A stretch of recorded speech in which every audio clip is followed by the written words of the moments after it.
know where to begin. Obviously, Giannis gets his numbers, he lives at the line, but what would you say of the work Jeff did to vend him?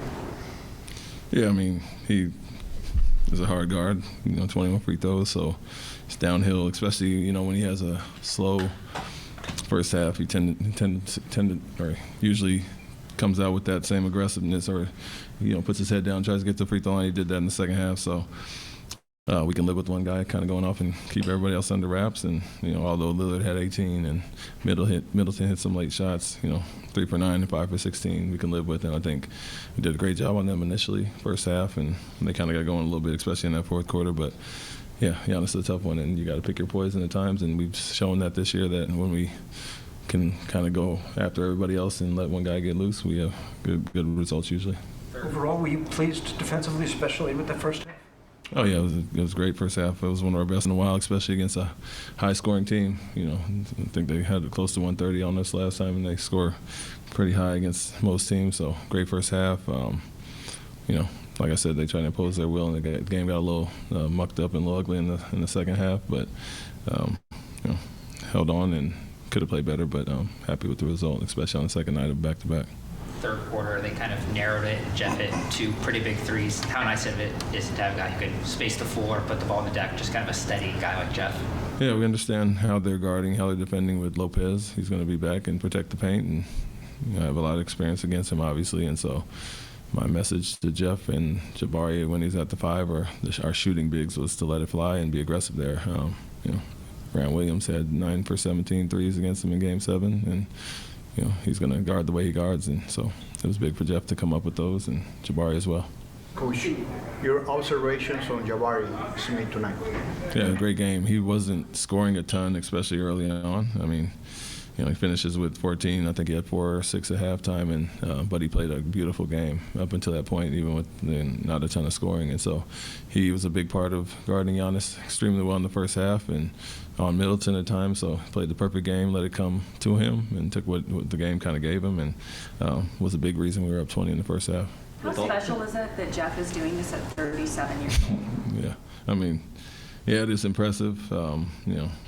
Extra athletic still, and so but very motivated, takes care of his body, takes pride in his craft, and I think it's a testament to his work every day and kind of what he rubs off on the team. But it's kind of crazy when you think about it, still playing at that level. Very reliable for us, and we're asking him to do a lot at times when guys are in foul trouble or guarding all over the place. So kudos to him. How are you guys able to limit Damian and Lillard tonight with your defensive stops, especially in the first quarter? I believe he had started 1 of 5 or 1 of 6 along those lines. Yeah, we really put an emphasis on pickup point, high pickup point with him, not letting him get comfortable. Threw some bigger bodies at him, and then big piece was Alperen was extremely high on him in the pick and roll, and we wanted to be more of a corral than obviously even our normal touch, being up to touch, and so he beat him a few times, drew a crowd in the first quarter, got a layup and then got a wide open 3 in the corner, but our big thing was to limit him after his 39-point performance against us last time, and Alperen was a big piece of that, but through multiple bodies. Fred wanted to guard him a ton, and I think just throwing fresh bodies on him kind of wore him down at a time. With all the free throws and the stoppages, was it hard to get into any sort of a rhythm offensively, especially after halftime?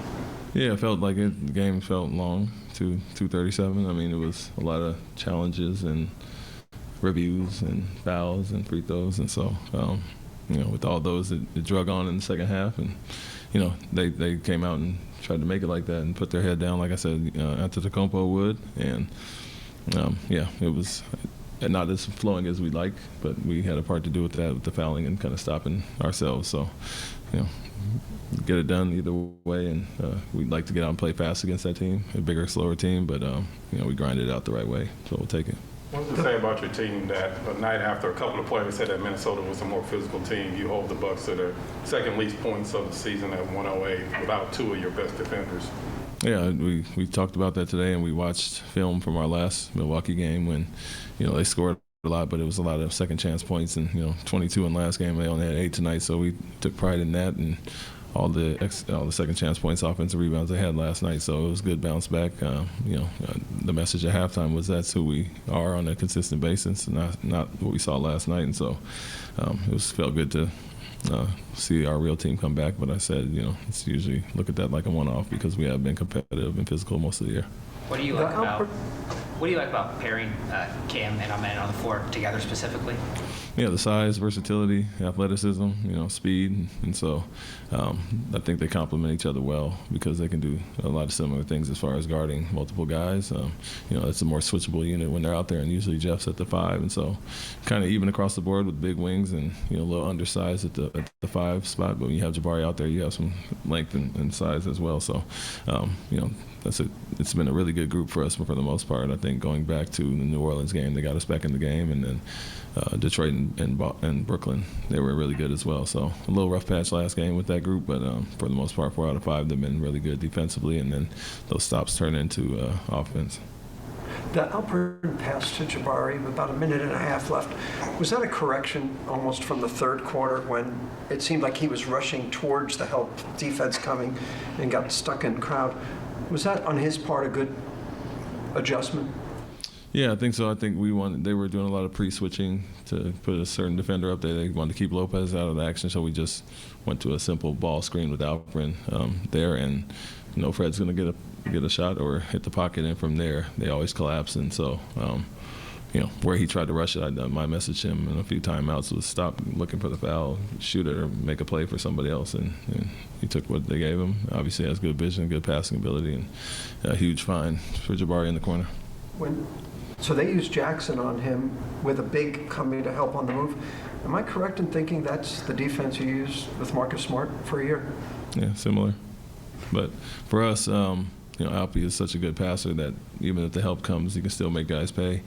And then, our wings need to be versatile enough to involve Lopez in the action or, be confident enough to knock it down when he comes to help. And so we'll do both.